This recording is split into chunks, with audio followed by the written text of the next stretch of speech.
So nimekuacha bila kitu, wewe utaenda upanulie miguu kina Big Daddy watakutumia pesa. Wewe ni rahisi, wewe ni msichana kuanza life ni rahisi. Wewe ni msichana. Nishakupea jina, acha sasa nirudi na vitu zangu. Aliniambianga hivyo.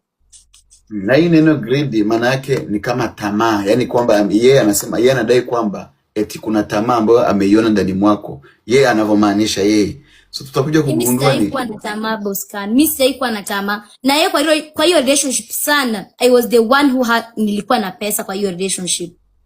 Oh wow. Sijawahi mkosea heshima, anajua. Sijawahi mdisrespect eti mimi ndio nikukufanya hivi na hivi, sijawahi. Hata yeye anajua. Okay. Naelewa. Nikikumbuka kama TikTok account nilitoa 300 followers. Ikafika karibu 3 million. Facebook kutoka 1k followers hadi karibu 1 million.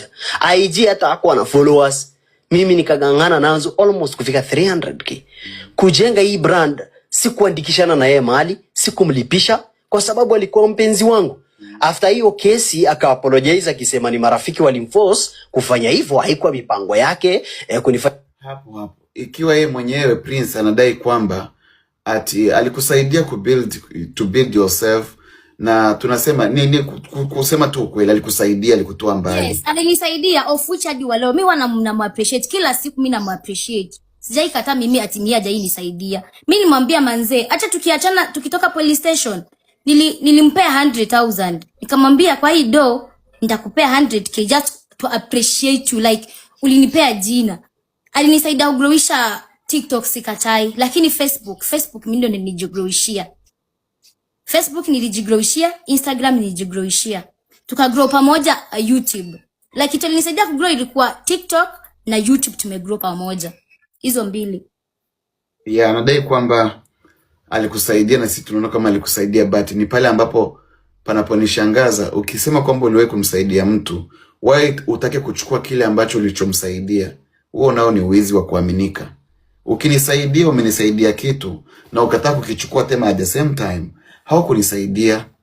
Na kwa nini mambo ya kwamba nilivyokusaidia sikutaka unilipe, si namna gani?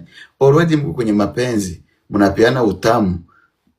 Huo utamu unatosha kwa malipo between you guys wote wawili. So sioni kwa nini hapo Prince Longeo kauli. Anyway, tusikilize tu. Na anadai kwamba eti wewe police station ulimwambia kwamba yote ambao yamemfika ni marafiki zako ambao wanakushauri vibaya, ambao unasababisha mnapigana. Uongo. Ukweli ni marafiki niko nao ni wawili. Hata hiyo time nilikuwa tu na yule mmoja. Hakuna rafiki yote ambaye nishauri kitu, hakuna. Ni ile mimi nilikuwa nimechoka, nikasema mimi sitaki mahusiano yaendelee. Na that's why ulikuwa unaona walikuwa wanajaribu kuniongelesha, amepita kwa watu wengi waniongeleshe, nilikataa nikisema siwezi rudi hapo tena. Alikuwa asha decide. Nilali jela, hata mimi nikamwomba msamaha kwa maneno yenye nilimwambia, tukarudiana kama marafiki. Then tukapeana break hadi mambo yetu ikiwe sawa. A week later walienda road trip na rafiki yake. Hapo ndo sasa maneno yametokelezea. Vile tumeongea kwa simu aliniambia ni beshte yake amempeleka out huko Kitui. Mimi nikakubali kishungo upande, though instinct yangu inaniambia kuna something. Kumbe walipelekwa road trip na senator fulani, sitaki kumtaja juu ya security. Senator huyu senator ni nani ambao ni mheshimiwa alikupeleka huko? Nijibu tu shortly. Okay, siwezi taja jina la senator. Kumbe yupo. Thank you. Inatosha. Okay. Saa 5 ya usiku nikapata ameni video call. Kuchukua call ako uchi ya mnyama, ametense. Hey, ulipiga simu saa 5 usiku ukiwa uchi wa mnyama, video call. Yes. Ni ukweli au ni uongo? Ni ukweli. Thank you. Akanishoa akilia, nataka kuuawa, tafadhali kuja uniokoe. Mimi hey! To cut long story short, pamoja na friends. Katika kilio chako ulikuwa unalia ukiwa uchi wa mnyama, umempigia boyfriend wako hivyo, unataka kuuawa. Ni ukweli unataka kuuawa na nani? Ni kitu gani kiko kinaendelea? Sasa hiyo story, huyu senator mimi sikuwa namjua. Alikuwa rafiki ya nani? Rafiki ya huyu rafiki yangu. So hawa waliongeleshana kwa simu, walipatana, waka hang out. Then huyu Senate akamwambia the next I think the next week wanaenda ndiko Kakamega. Wanaenda Kakamega, Kitui. Wanaenda Kitui. Hizi stories za hizi vitu za 2027. Hizo. So huyu akamwambia mimi siwezi enda peke yangu. Lazima ni involve a friend. So huyu akakuja kuniambia Keke, mimi kuna mtu tumepatana, ni mtu wa government. He just like anataka tuende na yeye uko Kitui. Like but tutarudi the same day. Amini nikamwambia ni sawa. Hadi akamjoinisha kwa call tukaongea, wakaniambia sawa, we pick you, twende wapi? Twende huko Kitui. Tutarudi the same day. Jumini nilikuwa na kazi nafaa kufanya the next day. So tulienda huko, tumeshinda huko. He was a good guy the whole day. Alikuwa mzuri. Mimi tulikuwa tunaongea, tulikuwa tunajuana sana, alikuwa anajuana na huyu. Alikuwa mtu mzuri the whole day. I think yote hata ni haiongelelea kwa nini kwa hapa kwa TikTok live. Kwa TikTok live. Vile tulirudi kama tunakunywa. Tulikuwa tunakunywa pombe. Kurudi wapi, nyumbani au kutoka Kitui? Kurudi sasa tukitoka Kitui tukirudi Nairobi. Majioni. Anazungumzia kuhusu hii video call ukiwa uchi wa mnyama huku ukisema kwamba nisaidie nataka kuuawa. What happened? So Boscan, huyo jamaa mimi na yetu like alini DM, akani DM akaniambia like can I take you out? Venye tulienda out tukaongeaga, akaniambia next in few days we have a road trip, can we go together? I was like no, I don't know you enough for me to go alone with you, so I have a friend, labda tukienda naye, akikata nisiendi. Tukajoin calls sisi watatu, Keke akakubali. The next day tukaenda. Mimi sikunywi pombe, I don't drink alcohol. Keke does and the guy does. So like venye tulikuwa tuna drive, they were like drinking, you know, stories and everything. Mimi ni mtu wa kulala kama kuna mtu ananijua, like me I sleep the whole day. So like the whole trip me I was sleeping. So like wana have fun too, like stories respectfully, yeah. So tulirudi kama huyu ashakunywa, ashalewa. So me kazi yangu ilikuwa ni kutake care Keke, like afike home akiwa safe. Kwangu ndo kulikuwa karibu kufika. Nikamwambia Keke, usiende home, make sure ulale kwangu and then utaenda nyumbani kitambo, ya tomorrow. So after that nika make sure bag zote, vitu zote niko nazo juu Keke ako drunk. Kumbe tumesahau handbag ya Keke kwa gari ya huyo jamaa. Venye tumesahau kwa gari ya huyo jamaa, bodyguards wake na driver tulikuwa tushawa drop because it was like ilikuwa 9, ilikuwa usiku at 9. So alikuwa yeye ndo ana drive sasa. Keke akakata, akasema kwa hiyo gari, kwa hiyo bag kuna kizangu na mimi niko na kazi kesho, nafaa kufika nyumbani, niko na shoot kesho. So after that nikamwambia Keke, si tunaweza mcall kesho asubuhi ailete, you get like ailete hiyo bag. Keke akakata, nika insist, Keke akakata. Venye amekata nikamwambia I'll keep on calling you uniambie kwenye umefika, cause alikuwa drunk, so siwezi muacha like how yuko sawa, you get. So venye amefika kwa hiyo gari penye amempinia location, nimesimama hapa kuja akanini, nikapigia Keke akaniambia nimefika kwa huyo jamaa, nataka nichukue Uber niende nyumbani. Venye ameniambia hivyo sasa, kumbe jamaa akamconvince acha nichukue kitu nyumbani alafu nikusindikize, like nikudrop ya nikudrop nyumbani, ngoja kwanza nichukue kitu kwake ni inakuanga sijui wapi, nichukue kitu something. Keke sasa hayuko on like well sense, sasa akakubali, ndio hivyo wakaenda. Okay friend, niko hapa hii video call Keke ambao anampigia Prince usiku akiwa uchi wa mnyama, akimlalamikia kwamba anataka kuuawa. Nifafanulieni hapo. Yani tunaenda hapo. Yeah. So venye amemdanganya kampeleka kwake, sijui anampitisha kufanya nini, ndo akampeleka kwake na huyo jamaa akampeleka Keke kwake. So Keke si alikuwa like, anataka kuuse washroom. Keke akaingia kwa nyumba. What happened I don't know. Keke sasa ndo ataongea. Mimi nilikuwa naongea venye tulipatana na huyo jamaa. Keke mic kwako. So si aliniambia kuna kitu anafanya kuangalia. Wait guys, sio coquette kwa sababu kwa upande wa aliyeongea ni boy child. Unaelewa? Na Keke amesema kwamba ni ukweli, alimpigia boy child akiwa uchi wa mnyama, akilalamika anataka msaada. So both side wanaongea kitu kimoja. So nataka kujua sasa, atueleze akiwa uchi wa mnyama, akipiga simu video call, akiomba msaada, anataka kuuliwa, ni vipi, ilikuwaje? So si hiyo time set I was that drunk but nilikuwa high kidogo. Tu akaniambia ati kuna kitu nafaa kwenda kuchukua, ni it's like 1 kilometer away, tuchukue tukaenda hivyo juu mimi nakaa hizo side za Kilimani, tukirudi hivi. Mimi nikaona ni sawa. Si tukapita huko tukafika mahali kwa estate. Hata sikuwa najua ni wapi, honestly sikuwa najua ni estate gani. Tukafika mahali kwa estate, akapark gari nje. Mimi nikabaki hapo, yeye akatoka akaenda. Vile ameenda amekaa, nikampigia simu nikamwambia can I use the washroom? Akaniambia ni sawa. Akaniambia kuja nikuonyeshe washroom. Nikaingia. Vile naingia, kijana amefunga mlango. Kufunga mlango, anakuja sasa akicheka ile kicheko inakaa disgusting, ananiambia wewe kike, kwa nini umeingia kwa hii nyumba, umefanya makosa sana. And I'm like, ni nini mbona? Kijana Senator ndo anakuambia hivyo au vijana wake? Vijana mimi sijaona na anyone bila huyu Senator. Sasa ndio nataka kuelezea sasa hiyo story. Akaniambia umefanya vibaya, kwa nini umeingia kwa hii nyumba? Nikamuuliza what do you mean? Jumi the whole day nilikuwa naona ni mtu mzuri, alikuwa anacheka, anatuongelesha vizuri. Sijaisikia anaweza fanya kitu mbaya. And I'm like, ni nini? Nikadhani maybe akukujoke. Nikamwambia can you please show me the washroom? Akaniambia hebu kaa hapo kwanza. Si mimi nikakaa. Akaniambia wewe kike, kitu ujue wewe kitu moja ni mimi sipendi wasichana. And I'm like, sasa mimi ni nini hizo stories zinaingiana aje? Si mimi nakwambia nataka washroom.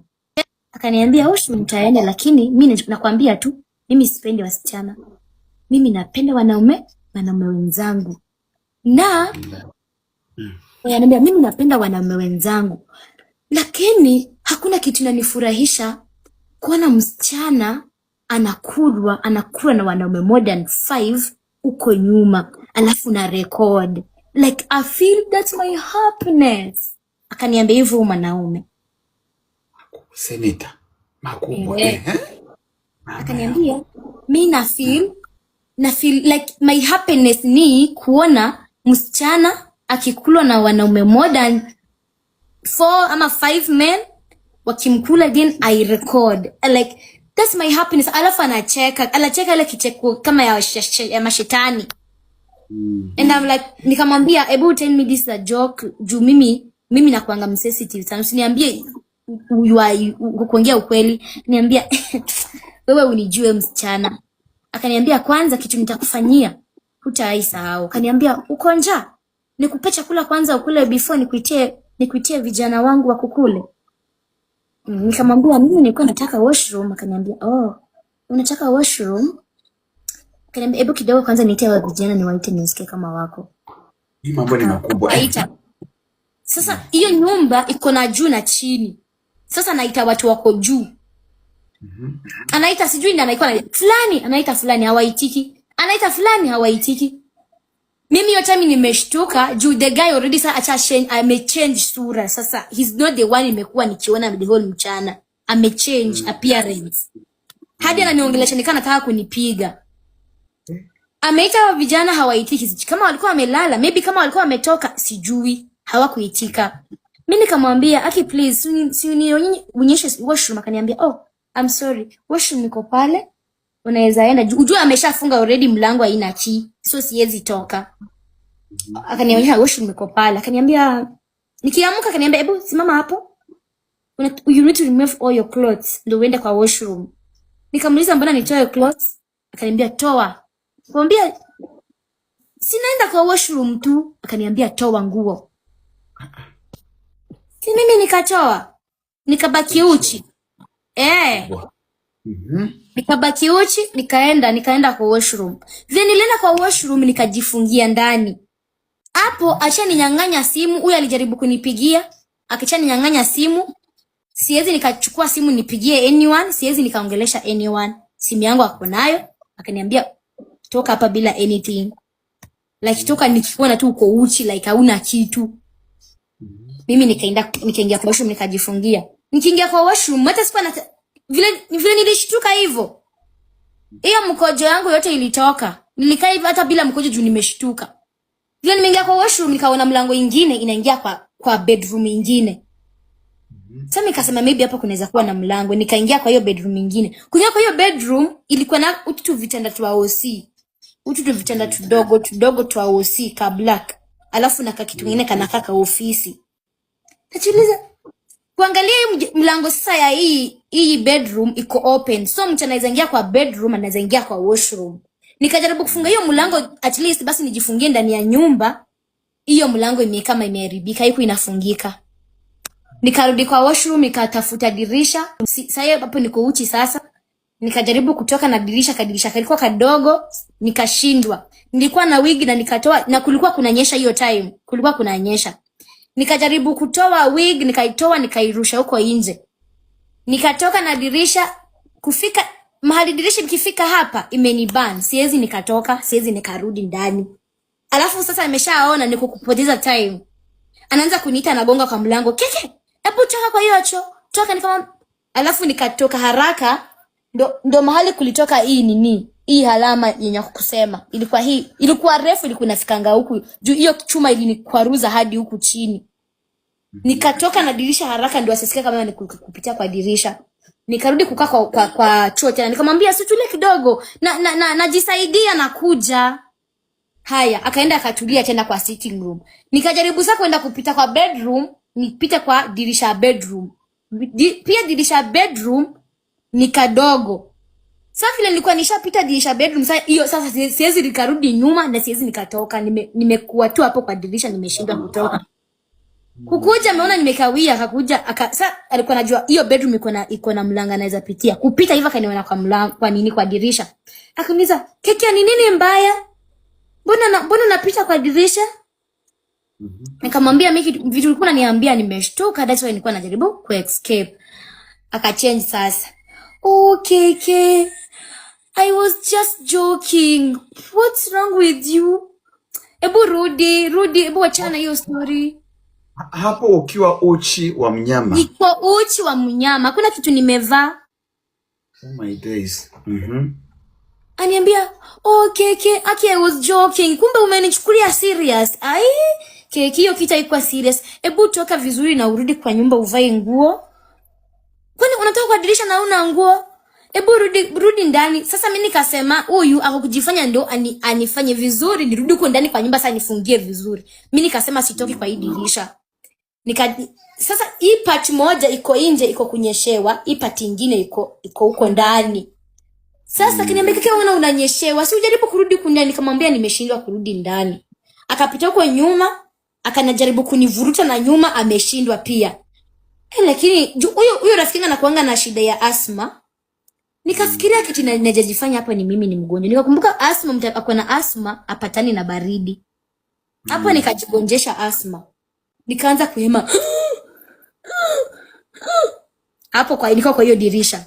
Nimeanza kuhema hivyo. Akaniambia, "Keke, ni nini mbaya? Kwani ulikuwa na asma? Mbona hujaniambia?" Amekimbia ameanza kunipiga pika hivi. Amenipiga hapa. Na bado niko tu hivyo. Unajua mimi niko kujifanya juu nakumbuka huyu anakuanga na asma na hiyo kitu hiyo inhela yake ilikuwa kwa bag yangu. Ilikuwa kwa handbag yangu. So mimi nikajaribu kujifanya mimi niko na asma na nishapatana na baridi already na niko uchi. Amejaribu kunipiga akaniambia, "Inhela yako iko wapi?" Namwambia kwa bag. Kwa bag ametoka nje kuangalia kwa gari, kujua kuna haraka sana anaona nikaa nakufa. Amerudi huku ndani kuangalia aoni. Akaniuliza akaniambia sioni, nikamuonyesha kwa gari. Na unajua alikuwa ameshafunga kwa gari. Nikaona amefungua mlango hivi. Amefungua na ingia kwa gari. Nimetoka haraka, nikakimbia ndani ya sitting room, nikachukua hii simu yangu, nikachukua simu yake. Sikukumbuka nguo na nikatoka. Tulipatana kwa mlango kama nimeshaenda huko. Nikiwa uchi na kunanyesha na ni usiku. Sasa nataka kujua kabla sasa simu unazichukua, video call natoka wapi between wewe kumpigia boyfriend wako nani wa zamani? Okay. Hapo sasa nishatoroka, nimetoka kwa hiyo nyumba na niko uchi, niko kukimbia. Amenijaribu kunifuata, amenifuata akachoka. So hiyo estate nilikuwa nachoka mahali naweza jificha juu kulikuwa na maua, nikajificha ndani ya maua. So vile huyu jamaa aliona ni kama huyu msichana atanichomea, akaenda kwa gate kuambiana watu wa masoja kwa gate, akwambia kuna msichana hivi na hivi na hivi. Na mimi nikafikiria ni kama hao watu wanalipwanga, maybe hizo vitu zifanyike, wanapewa ngwaka kitu. Mimi nimeenda kujificha sasa kwa nyumba nyingine ya mtu mwingine. But sasa ujue hiyo time watu wamelala. Sasa ni estate wanakuanga na tu nini tudogo. Nimeingia nimejificha, ndo nikapigia nani, mtu wa kwanza nilipigia ilikuwa Balini. Nikamwambia Balini, ule mtu wako, ule mtu ni mnyama. Imagine nikamuelezea Balini kulinda hivi na hivi. Nimetoka nachukua kitu kwa nini hivi kikaenda hivi. So saa hizi alikuwa anataka kunilisha mavijana wanikule huku nyuma. Balini hapo akaniambia uko wapi? Nikamwambia mimi sijui mahali niko. Mimi tulitoka tu kwa kuletongo aje kwa petrol station, akisema ati anapita kuchukua kitu. Mahali sasa alikuwa anachukua sijui, hiyo place sijui. Akaniambia nitumie live location, nikamtumia. Hapo kwa live location. Nikamtumia live location na nilikuwa worried. Juu nilikuwa nimesema nitakupigia. Yaani usiende popote, uende nyumbani. So like sikuwa nimelala na nilikuwa nimechoka though. So nilikuwa naongoja watu wa kukwama. Mtu anapopata matatizo, angalia hata mwizi anapokwenda kuiba, kuna sehemu unaweza ukaruka ukapita bila wewe kujua. Tayari ameshagundua kwamba hapo in danger. Na ile neno ya kusema amekwama mahali, sijui utatueleza ulijitwaje, maana umechanganikiwa, mambo yalikuwa ni mengi hapo. So utakuja kutueleza baadaye, but sasa umeshakimbia kwenye sehemu nyingine ukampigia simu rafiki yako. Nishapigia huyu wa kwanza, nikamwambia ita police station haraka, ita mapolisi haraka, muangalie live location yangu. Mtu mwingine nikaona pia huyu ni msichana, na hiyo time ujue tumetoka police station na Prince, we are not bad friends, we are not enemies, we still talk. Nikampigia pia as a friend, like ule mtu unaweza jua anaweza kuokoa kwa shida. Ukiwa kwenye nyumba nani hapo? Sikuwa kwa nyumba, nilikuwa outside na kunanyesha na niko uchi. Alikuwa kwa balcony ya neighborhood, hapo kwa neighborhood. Like unajua hizi nyumba za estate. Nyumba za estate. Unajua guys, comment section, ikiwa boy child ambaye ndio wanabishana wote, huyu na yeye amesha confirm hiyo kitu kwamba alipigiwa simu na akamwona msichana akiwa uchi, wewe hauna right ya kubisha kwa sababu haukuwepo, na muhusika amekubali alikuwa uchi. Tunaulizana nini hapa? Twende nalo. Wewe usijali. Mimi naongea na comment section. Twende nalo. Ukapiga sasa. Sasa nikapiga juu tulishatoka police station, hiyo story imeisha. We are not enemies. Nikampigia as a friend, mwenye anadhani ukiwa kwa ngorika hiyo na kwa mahali ujui, utapigia tu anyone usikie kama utapata usaidizi. Nikampigia nikamuelezea hivi na hivi, hata kutaka kusikia alianza kulia. Nikamwambia nishaambia Balini pia, like mfuatane na Balini, mwende police station, mtafute watu. Simu yangu ilikuwa inazima, ilikuwa 3%. Nikapigia kijana mwingine rafiki yangu anaitwa Alvin. Nikampigia pia nikamwambia nyinyi wote muongelesheni Balini nishamwambia the whole story, anajua hata vile ilianza. Huyu anajua. Endeni mkaongee na yeye. Simu yangu ikazima. Ukiwa na simu yako na simu ya senator. Yes, simu ya senator sasa hapo niko nayo. But unajua simu ya senator siwezi nikafungua juu iko na password. Good. But niko nayo kwa mkono. Hii simu yangu ikazima. Sasa vile imezima, but hao washaona already live location ni wapi. Nikakaa hapo kwa hiyo nyumba ya neighborhood, nikaanza kuona ni kama maaskari wananitafuta. Nikaona wananitafuta, nikajificha. Mimi nilikuwa naongoja nisikie kama hawa watafika kwanza. Nisikie maybe wakipiga kelele huko, maybe nitokelezee. Vile nimekaa hivi kidogo nikaona baridi imenimaliza, nikaingia huko ndani huko mkigo hicho kwa backyard. Yes. Nikachukua nguo za mtoto wa shule, nikavaa nguo za uniform za mtoto wa shule, kijana hata, nikavaa hizo nguo zake na nikakaa hivyo nikangoja hawakuje. Vile nangoja saa 8, saa 9 hawakuji. Nikaona saa 10 inaingia. Mimi nikasema acha tu nitoke nikachungulie kwa gate, nione rada ni gani. Nikatoka nikatafuta gate. Vile nilifika kwa gate, masoja wananiuliza, msichana umetoka wapi? Nikamwambia sijui. Umetoka house number? Sijui. Wakaniuliza ulikuwa na nani? Sijui. Wakaniambia hebu kuna mtu alikuwa anakutafuta, tulia hapa kidogo tumuite. Mimi nikamwambia pia mimi nimeita police station, nimeita polisi wanakuja kwa njia. Sasa tutangoja. Sasa wakaenda wakamuita huyo mtu akakuja. Kile amekuja sasa amesha change sasa. Amechange like amekuwa mtu mzuri tena. Senator huyo sasa. Amekuwa mtu mzuri tena sasa. Oh, Keke, I was worried about you.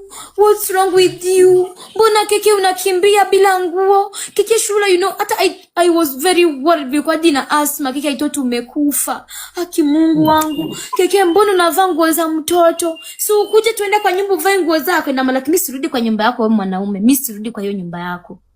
Akaniambia, hebu muongelesha kuja kavae nguo zake pale. Mimi nikawaambia mimi sitoki hapa until polisi wakuje, sitoki. Akaniambia sasa ni polisi wa nini Keke? Ni nini mbaya? Sasa anajifanya sasa hata ajui story. Ni nini mbaya? Nikamwambia wewe unajua kitu ulikuwa unataka kunifanyia. Akaenda kuongea kwa simu.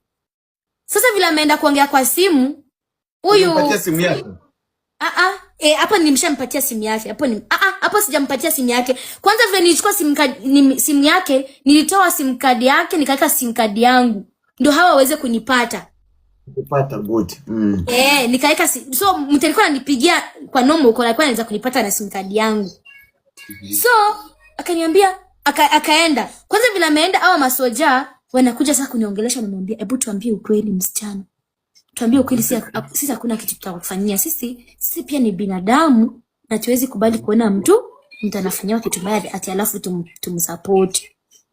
So mimi nikawaambia, nikaelezea story imeenda hivi, kumeenda hivi. Guys, wanazungumzia hapo sasa umechukua password yake ilikuwa wewe umeweka sim card yake. Mimi sikuwa najua nimeweka sim card but mtu ananipigia naweza nipata na normal. Na hiyo ilikuwa Android. Ni simu ni Android, si iPhone.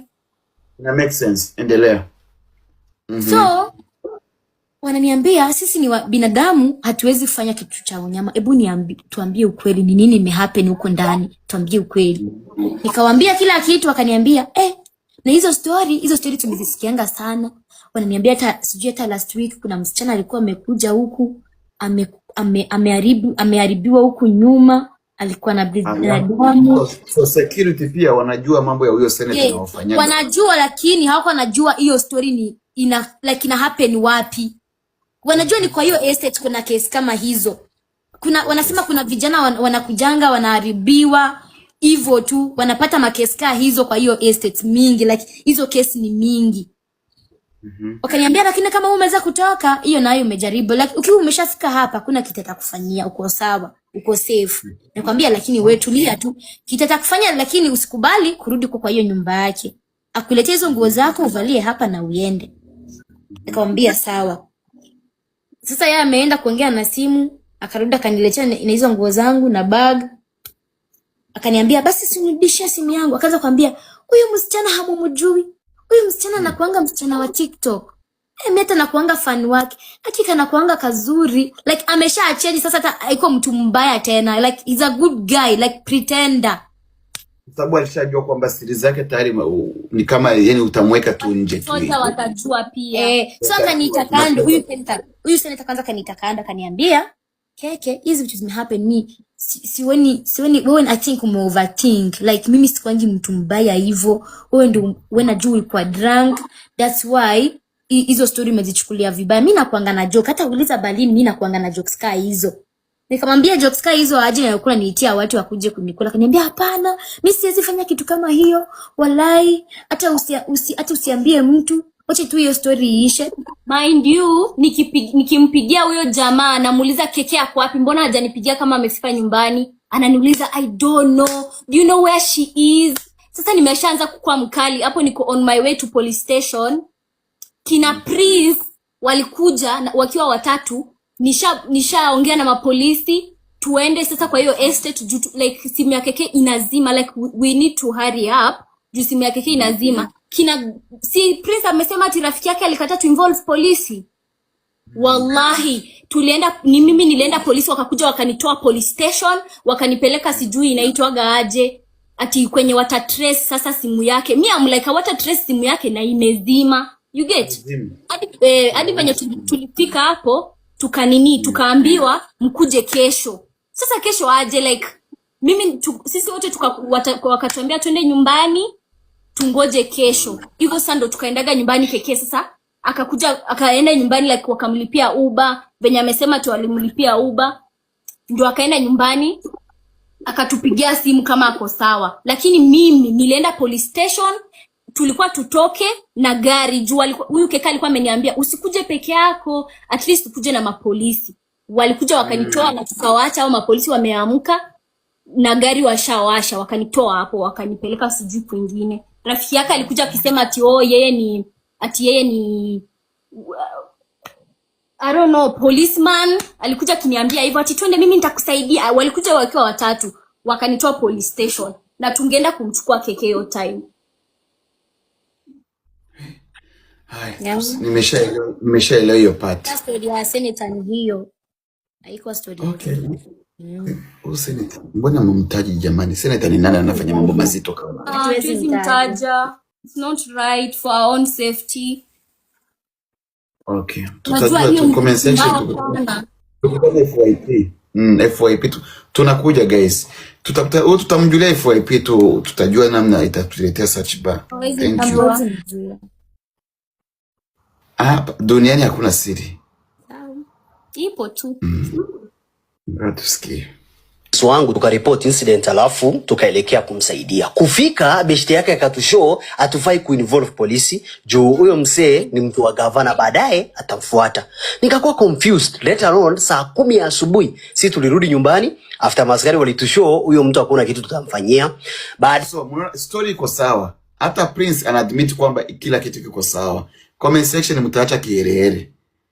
Mlan kulisten, kusikiliza pande zote mbili. Prince anaadmit kwamba ilienda hivi kawa hivi. Yeye mwenyewe anawahakikishia. Thank you so much. Dae ndo tukajua kumbe mheshimiwa walienda kwake na yeye wakafanya something na akamwambia angetaka kumbe mlishapeana utamu. Mlifanya something. Mbona huyu kwanza kitu unafaa kujua huyu mwanaume hapendi wasichana. Mbona muelewi hiyo? He's gay. He's a gay. Hapendi wasichana. Huyo mheshimiwa? Si ndio? Okay. Vijana wake 4 wamkule simu tu. Hapo ndo karuka na dirisha na kutoka mbio na kujificha kwa maua, ndo akanipigia simu. Mnakumbuka video fulani akiwa ameumwa mwili mzima akawaambia alianguka? Haikuwa hivyo. Mimi aliniambia niachane na hiyo kesi. Mheshimiwa amepatana na yeye akamlipia Uber hiyo usiku na kumlipia rent ya miezi 3. So hapo kwamba uliongea na mashabiki zako ukawaambia kwamba walikuwa nakuuliza mbona umeumia, ile sema ambayo ulituonyesha kwamba uliumia. Hapa walikuwa wanasemanga ati hii ni family planning nimewekanga. Nikawaonyesha. Okay, ukawadanganya ukaambia watu kwamba bwana hapa nilianguka, lakini ukweli ni kwamba for short story sikutaka kuja kuongelelea. Ina make sense. Sema tukanyange hiyo story juu mheshimiwa hataki kuharibiwa jina. Kweli mheshimiwa baada ya yote alikulipia rent ya 6 months. Uongo. Hakunilipia rent. Alinitumia pesa za kwenda hospitali. Juu nilikuwa nimeumia na Uber bas. My brother, thank you so much. Alikutumia how much? Thank you so much. Ilikuwa 30,000 ya kwenda OC. Okay. Niliachana na hiyo story, although hiyo story ilikuwa inanisumbua but sikutaka ku risk life yangu. Another story yenye sasa ilinifanya ni give up. Nikatoa video nikisema tumeachana. Tukiwa on break, dem alikuwa all over. Marafiki zake za madem ni wale wa mapombe na road trip. Kila siku ako clubbing, ananipigia saa 9 usiku kama amelewa. Mavazi imebadilika, hata atulii kwa nyumba, kila siku ako tu njiani. Nilijaribu kumuongelesha, but ananijibu na madharau. Niachane na life yake juu saa hii anaweza enda mahali anataka, akutane na wenye wanataka. Mimi naye siku give up juu bado pia kwenye maisha marafiki pia wanakoga wabaya, anavodai kwamba eti wewe ulijiunga na marafiki ambao eti wanakunywa pombe. Uzuri nimesikia huyo hanywi pombe. Umesikia rafiki yangu anakunywa pombe? Sijai kunywa pombe, I don't. Umesikia hiyo road trip moja tumeenda, ni road trip ngapi tumeenda? Hiyo moja tu ndo anasema tunaenda road trip. Mimi stories za kwenda club, mimi na host clubs. I do club hosting. Okay. Ngoja niendelee. Nilikuwa nampenda, but the more namchase the more anaenda mbali na mimi. So one day just by mistake TikTok yake ilifunguka kwa simu yangu. Hey, bro, kenye nilipatana nao nguvu iliisha kabisa. DM za wanaume zilikuwa kibao. Wengine hiyo ni normal Prince. Mwanamke aina yote lazima atongozwe bwana. Lazima wanaume wajipime. Sasa wewe ni binadamu. Hata wewe Prince, mtu akikukagua kwa DM yako, sikuna mademu wamejazana hapo. Hiyo it is very normal. It's normal. Yeah. Patana na wengine wako kwa process. Na mostly ni wale wa majuu na some celebrities. De moja yenye ilinifanya ni give up kabisa ilikuwa ya Willy Paul. Alimtext wakachat, jamaa naye akamuitisha kuonana na yeye, wakamit kwake nyumbani kwa dem, and the rest are history. Oh my goodness. Tumefika hapo. Kwa Lil Pose okay, inasemekana Lil Pose alikuidm na baadaye mkachati mpaka mkakutana na ukampeleka nyumbani kwako usiku wa manane mkifanya mambo. Chumvi kidogo. Nikapeleke na mtaratara.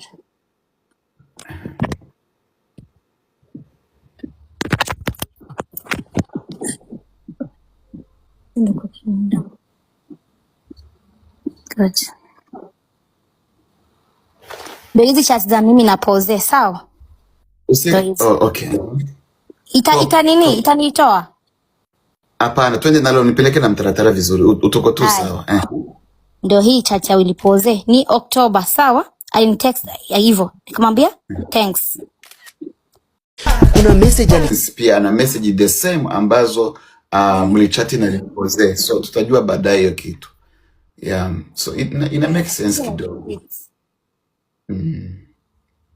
Too much information. Lakini useneta huyu nanda kulala nafanya kazi usiku. Tawaletea habari kesho. Sasa unajua what happened? Kuna hizi nitango aje. Ma screenshots zenye niko nazo haina za Chief Godlove. Juu namba nilikuwa natumia hiyo namba yenye nimeonyesha hapo ilikuwa ya Prince na alichukua. Sasa hizi nanga hiyo namba natumia namba nyingine. Unanielewa?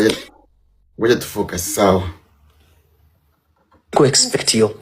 Yani alikubali kila kitu faster na mimi nika screenshot na nikauliza keke. Dem naye ana jam akisema mbona nataka kujua sababu nilipatana na yeye eti alimpeleka tu date. Hapo ndipo niliamua nikasema hii imeenda. Sasa hapa Prince anatuambia kwamba wewe ulimwambia mlipelekana dates. Na wewe unasema hamkupatana. Which is weird.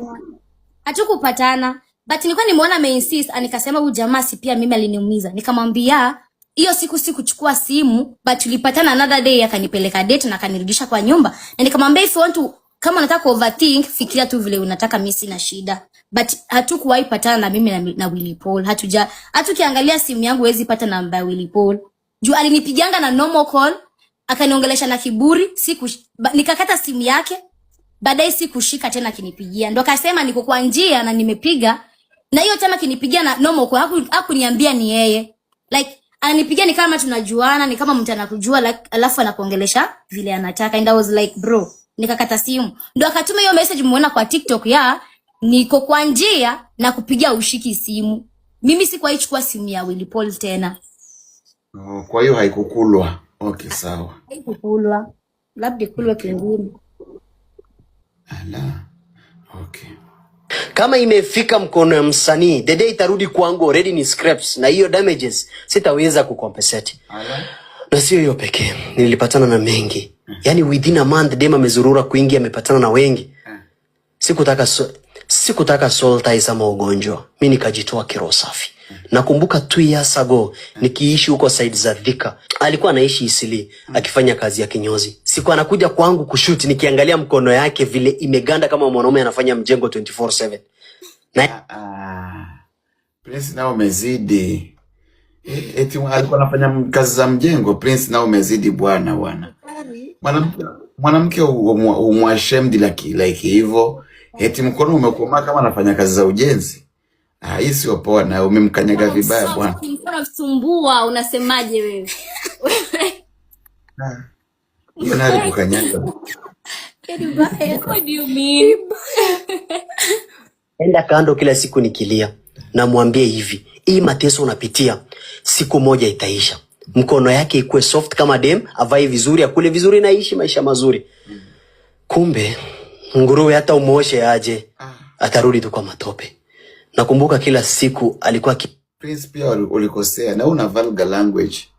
Nguruwe tena hata umwoshe aje, kwa hiyo unamfananisha na nguruwe. It's not worth it. Mtu alikuwa anakupa utamu kifua saa 7 usiku. Sio poa. Usijaribu pia na wewe. Anyway, tuendelee. Niambia vile boss wake alikuwa anamtaka kimapenzi. Anamtesa. Sikuwa na uwezo lakini nikamtoa pale, nikamtafutia. Ni ukweli wewe boss ambapo unafanya kazi alikuwa anakutaka kimapenzi? Is it true au ni? Mali nimefanya kazi za vinyozi. Like isipokuwa tu ni place moja. Mali wote nilikuwa naenda nikifukuzwa, nilikuwa nafukuzwa juu natakwa na boss ama manager, nikikataa nafukuzwa. Hiyo ni normal na wanajua. Okay. Kazi fulani yenye ana promote marashi kama sales lady hapo BBS mode. After hapo nikafocus na brand yake hadi nikajisahau juu ya mapenzi. Nikamtoa Isili nyumba analipa 3,000 kwa mwezi, nikamkodeshea one bedroom hapo Ruiru. Prince, na ulijisahau vipi na mapenzi? Mapenzi yamerani dunia. Ukajisahau tena? Yeah. Saa ngapi?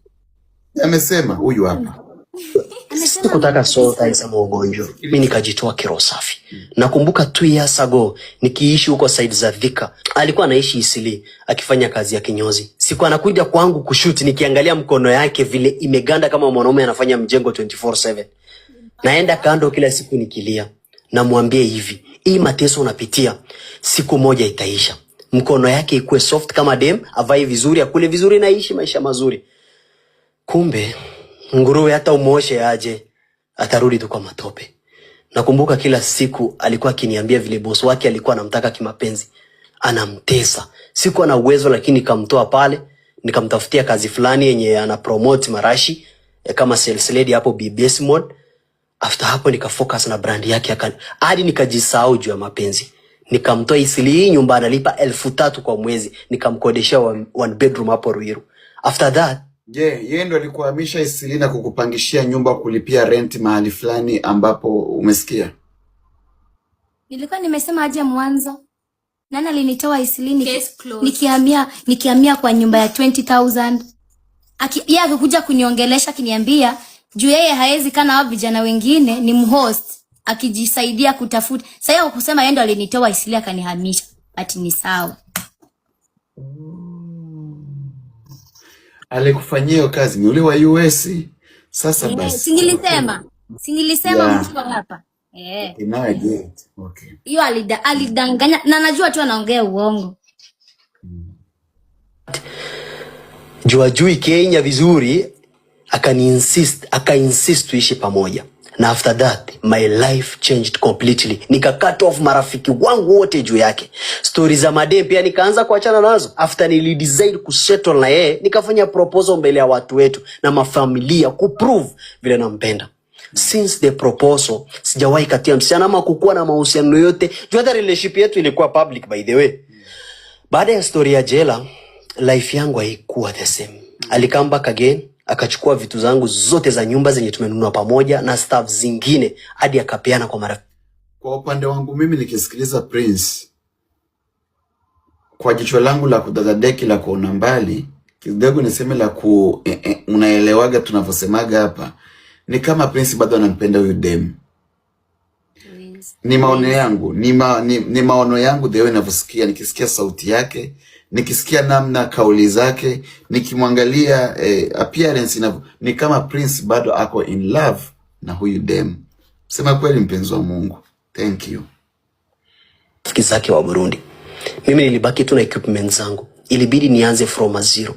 A good friend of mine akani host, akanilipia therapy na nikaanza kurecover pole pole kwa sababu kama boy child hakuna mtu anakuelewa. Hata ningetokelezea kwa social media wengi wangeside na yeye vile ilifanyika mbeleni na mimi ni baki bure. So juu kesi bado ilikuwa fresh kwa polisi, mimi sikutokelezea kuongea anything.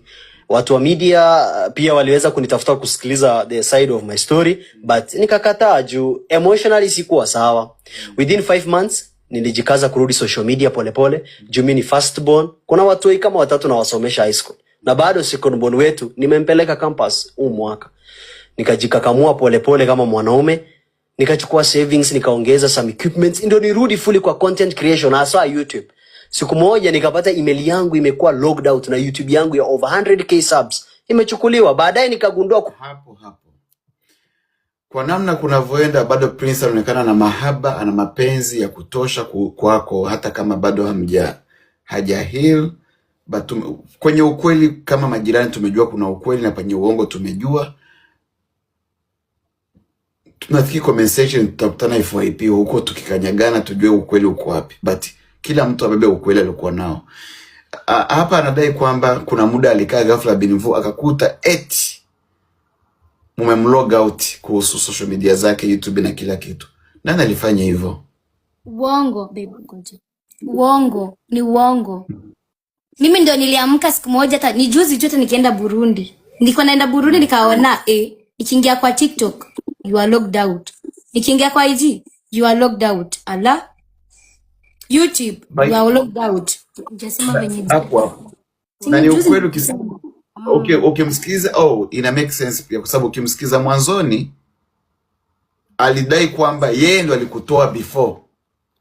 Akadai kwamba utafute lawyer ili mfanye kazi, ni kama kucontrol fulani hivi. But this time around inakaribia kuisha, anadai kwamba pia naye alistuka, naye mnamfanyia hivyo. Tunamfanyia aje? Alichukua akaunti zangu, nikafanyaje? Nika inbox nikijaribu kulogin kwa IG yangu inakataa. Nikilogin kwa IG inakataa. Kitu nilifanya ni kuna face recognition inakuwa IG na kuulizanga. Kama mtu amechukua account yako na content hapo ni zako, unatumia sura yako, wanarudisha account yako direct. Hiyo ndio kitu nikarudisha IG na TikTok. But nini ndio wako nayo tu. YouTube wako nayo nikamwachia. Mimi nikasema YouTube sina shida nayo, abaki tu nayo. So ulimwachia YouTube yako? YouTube nilimwachia. Okay. Kumbe ni ex ashabadilisha jina na akadelete video zote. Nikapigia DCI mwenye alikuwa na kesi yetu. Hapo. Inasemekana kwamba ex ilikuwa YouTube channel, sawa? YouTube channel si yetu. Ilikuwa kwa simu yangu, ilikuwa kwa simu yake. So mimi niliangalia nikaona hakuna kitu inapostika kwa hiyo YouTube. Mimi nikachange jina hiyo time, nikachange jina, nikasema acha nitengeneze content. Bila tu nimechange jina hivi kidogo, sijui nikitravel hivi nikifika home ndio nikaona you are logged out. Hiyo YouTube imetoka. YouTube ilienda. Okay. Vile ilienda sasa mimi nikajaribu kufuatilia, akanipeleka kwanza mara kwanza akapeleka case police station. Mimi nimechukua YouTube yake, nimechange jina nini. Kidogo akachukua YouTube. Mimi nikaona kufuatilia sasa YouTube all the time. Nikaachana tu na hiyo story. But still kesi ingekuwa bado kwa polisi still. Okay. Huko mbeleni vile alimpigia kumuuliza Dema akasema hataki yeye afaidike na mimi nifaidike, ndio maana alidestroy. Hapo DCI alikupigia simu ukadai kwamba hautaki, yani ni bora mkose wote. Ukweli ni upi? Mara kwanza huyu polisi akinipigia aliniambia huyu Prince amerudi kukushtaki tena ati ana-claim hiyo YouTube ni yake. Nikamwambia si mnajua hiyo story from kitambo, YouTube ni ya nani? YouTube ilikuwa yangu but tumegrowsha pamoja. But kitu iko ni mimi siwezi mwachia. Yeye hataki kuniachia. Sina fadhali kama nikuuza hiyo YouTube, tukule hiyo pesa tugawane, juu hatuwezi fanya kazi pamoja. Mnaona? Ama kama nikukosa tusikose sisi wote. Ndio pia sisi wote turidhike. But nikakaa chini nikasema sioni haja ya kufanya hivyo, acha tu akae na hiyo YouTube. Mimi nilisema acha tu akae nayo. Hata hiyo kesi imekaa sijui kitu kama 3 weeks kwa polisi, jaifuatilia, niliachana nayo. Okay. Sijaimtumbua tena kuhusu YouTube mimi. Okay. But yeye still hadi wa leo. Nimeandikisha statement kuhusu hii. Login kwa accounts zangu bado anajaribu kunihack. Hadi wa leo, hata jana alijaribu kulogin akashindwa. Okay, video imeishia hapa. Kwa namna nilivyosikiliza kwa umakini kuanzia mwanzo mpaka mwisho, na majibu na maswali ambayo nimekuuliza na ambao umenijibu, vitu vingi mnaendana, yani vitu ambavyo Prince amezungumza na vitu vingi ambavyo wewe umezungumza vinaendana, kwa sababu ina maana kuna ukweli ambao unaendelea. but kwenye swala la threat ni kwamba alikuthreat, hiyo kwangu mimi sio polisi, lakini polisi waliona kwamba alikuthreat, lakini kwetu sisi hapa Unajua audio sio peke yake. Unajua kitu muelewe, audio sio peke yake. Kama kuna zingine basi na maana ziko mingi, but hiyo ndio nimeweza kupata juu ni kitu ile happen kitambo. Okay. Sawa. Kama kuna nyingi ambazo zina mambo mengi, so tuweke tiki pia. Mimi nahisi Prince bado anakupenda kwa upande wangu mimi. Nikimsikiliza kwa umakini. Ni kama huyu jamani ameumia kimapenzi zaidi yani. Akiangalia ni wapi mlipotoka, wapi alikutoa, the way anavyosema, alivyokuinua, unaelewa? The way unavyosema aliwahi kukusaidia alipokutoa mpaka hapo ulipo, ni kwamba bado yupo kwenye mapenzi, yani bado anakupenda, lakini ndio hivyo afanyeje yani. Tunakimbia moja kwa moja, tunafika kwa Obinna. Kwa Obinna mlienda wenyewe kwa hiyo interview. Lakini baada ya hapo inaonekana kuna communication between you na Obinna ilifanyika, na akadai kwamba wewe unaongea na marafiki zako kuambia kwamba mimi ni bora nijifunge kwa Obinna kwa sababu ana connection. Lakini utamu nikimpa namna gani hapa atanipa connection nyingine, lakini pia umekataa. Umesema kwamba sio ukweli, ilikuwa ni mambo ambayo mlipanga kama okay. Na tulikuwa wote watatu tukipanga, ndio tulikuwa tunapanga hiyo show, alikuwa na yeye alileta proposal. Mimi sikuwa naongea na Obinna, yeye ndiye alikuwa na communicate na yeye like, and I'm like mbona kuja kusema hivyo uongo hivyo? Sasa mimi ndio nilikuwa namtaka Obinna. Namtaka juu ya nini sasa? Okay. Kwa hii story kuna mtu ambao ulikataa kumtaja. Hopefully mimi nimtaje kivyangu kwa sababu kwenye chai lazima inaitwa funguka client with Boscan. No. Boscan usimtaje please. Hata sasa amenitesa, ameniambia nisimtaje. Please. Bas. Please. Tuheshimu kwa sababu ya. Unajua hizo stories zingine zimekuwa happen. Usitaje. But allow me, ukiondoka baadaye nitamsengenya kidogo. Okay please Boscan, please usifanye hivyo. Okay. Please. Okay. So yote ambayo mmezungumza naelewa, but kuna hii kitu ambayo inanishangaza zaidi yani. Senator aliingilia kati, Senator mlishajua mambo anayafanya, Senator alikuvua nguo, Senator baada ya hapo mambo akawa ni mengi, umeenda polisi waweza mfanyia chochote. Huyu Senator, hii kesi ulifuatilia hata kama alikulipa 30k ya kulipa rent na vitu vingine, labda matibabu au ukitufanya matibabu kutokana ulikuwa umepata matatizo. Je, hili jambo lilishika kwa sababu it's very sensitive. Mtu kukuvua nguo na kuambia kwamba alinilipia pesa za kwenda OC. Juu alinitumia 30,000, mimi nalipa rent ya 45. So unasikia iendani hata. Alikuwa ananitumia hiyo time nilikuwa nimevunjika huku kote. Juu ya kukimbia, kuanguka. Huku kote nilikuwa na kibonda inatoka hapa hadi huku. Ilikuwa hapo pesa ya OC. Yeye alisema mimi nitakupeleka OC, but hiyo story tuachane nayo. Do you think hiyo 30k ambayo ni ya OC alikupatia it worth it kwa kile ambacho alikufanyia? Na je, kama hii ni kesi kwa nini kuendelea nayo, au uliogopa kutokana na maisha yako? Niliogopa. Like as my safety. Niliogopa. Utaki mambo mengi. Ina make sense pia. Okay, but hii kitu ni ngumu sana. Guys, majirani tuende undercover, tukamtafute, tutamjua tu baadaye panapo majaliwa ya Mungu.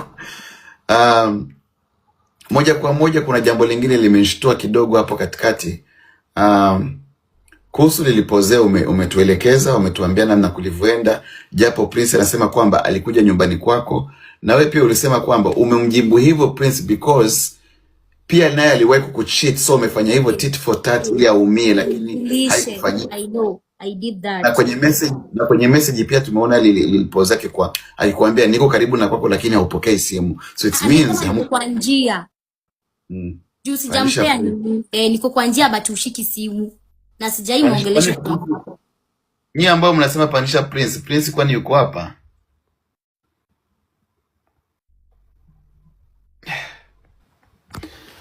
Hayupo guys. Yuko. Yes. Analia. Oh my God. Wait a moment. Oh my God. Really? Basi watu ambao mko kwa guest tokeni, kwa sababu sioni. Tokeni kwa guest tafadhali. Prince. Ni Prince the Don hapana. Huyu sio yeye. Tokeni kwa guest. No, this nigga is trying to lie on my name. I ain't gonna do that. What the? No, wait. Subiri. Ngoja, tulia. Nini anaongea? Uongo. Simoni kwa guest guys.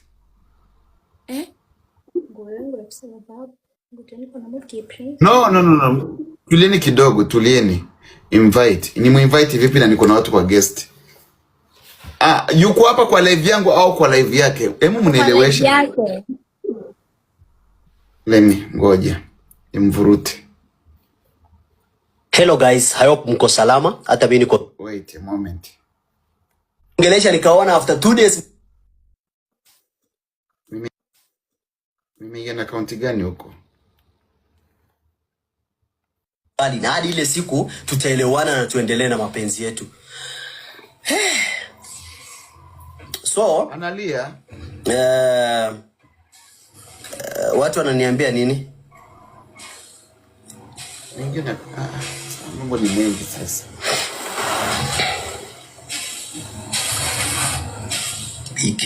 PK ndo nani?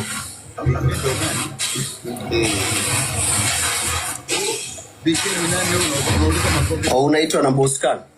Boscan kama ako kumhost yo dem, mimi sikuji pale kujiexplain. Kama labda ako tu kwa live yake, yeye peke yake, mimi nitajileta hapa nikuje niulize Kenya labda nataka kuniuliza ama nijiexplain. Lakini kama